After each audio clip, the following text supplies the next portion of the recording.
अस्सलाम वालेकुम तमाम ग्रुप के मेंबरान को।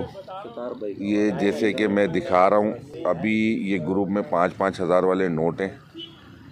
ये तकरीबन 3 लाख रुपए के करीब ये बंदे को जो है ना उठाए। इस बंदे ने जो एक फैमिली के साथ आया था, सबकी सीरियल नंबर एक ही है, ठीक है ना। और बहुत चिटिंग के साथ इस बंदे से वो जानवर ले गए और रास्ते में जाके बकौल इससे ये पैसे पकड़ो भाई, ये सारे नकली पैसे बकौल इसके कि यहाँ से उन्होंने सौदा करा। सौदा करने के बाद ये ले गए इसको कि माल के पैसे हम तुझे घर चल के देंगे, घर तक के चल। ये माल लेके गया है, उन्होंने रास्ते में गाड़ी रोक के बोले अभी हमारे घर में ताला लगाओ, हम लेके जाएंगे सुराब गोट।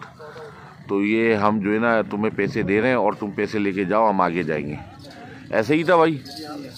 और तुम्हारे साथ फिर पैसे नकली दे के फिर चले गए। वो कहाँ तुम्हें उतारा था? उन्होंने रास्ते में उतारा था।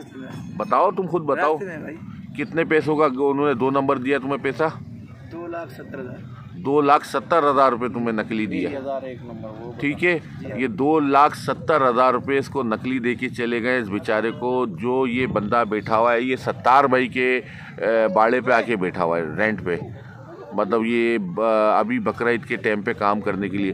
तो मेरा ये ग्रुप में चलाने का मतलब ये भाईजान होशियार हो जाए, तमाम फार्म वाले, तमाम बाड़े वाले इस जगह पे भी ख़वातीन के साथ आके परचेजिंग कर रहे हैं। जो नकली पैसे चला रहे हैं वो इधर नहीं देते, तो अपने साथ जाके लेके जाते हैं कि एक बंदा साथ चले हम घर से जाके पैसे दे रहे हैं, तो रास्ते में पैसे दे दिए जाते हैं और वहाँ से उड़न छू हो जाते हैं। तो बहुत हसास तरीके से तमाम लोग चलें, मेरी गुजारिश है। इस बेचारे के साथ तो हुआ, आगे देखते हैं। हम चौकी से भी ये बात करेंगे, सूबेदार साहब से भी रिक्वेस्ट करेंगे, लोगों को आगे फारवर्ड करेंगे। और फारवर्ड करके वो खुराबाद वाले लोग, बहुत सारे हमारे दोस्त भाई वहाँ पर भी कारोबारी बैठे हुए हैं, काम कर रहे हैं, उनको भी होशियार करें ये नकली नोट वालों से। और ख़वातीन के साथ आके जो ये क्राइम कर रहे हैं उनके ऊपर ख़ास तौर पर नज़र करें प्लीज़। Thank you.